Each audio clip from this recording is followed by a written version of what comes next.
दारुड्या मुलाकडून वारंवार होणाऱ्या मारहाणीला कंटाळून आईनं रागाच्या भरात मुलाच्या डोक्यात वीट घातली। त्यामध्ये गंभीर जखमी झालेल्या सौरभ दिलीप निकम या 26 वर्षीय तरुणाचा उपचारादरम्यान सोमवारी मृत्यू झाला।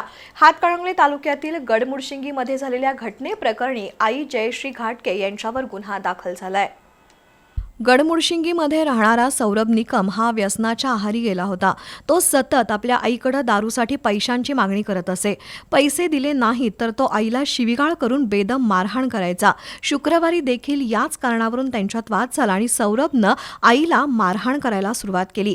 यावेळी स्वतःचा बचाव करताना आईनं रागाच्या भरात जवळ असलेली वीट सौरभच्या डोक्यात घातली। त्यामुळे डोक्याला गंभीर दुखापत होऊन सौरभ जखमी झाला होता।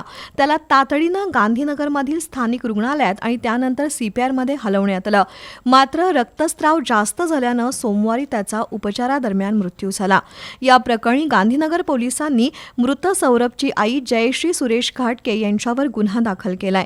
मुलाच्या जाचाला कंटाळून एका आईनं उचललेलं हे टोकाचं पाऊल परिसरात चर्चेचा विषय ठरलाय। या प्रकरणाचा अधिक तपास सहाय्यक पोलीस निरीक्षक अतुल कदम करत आहेत।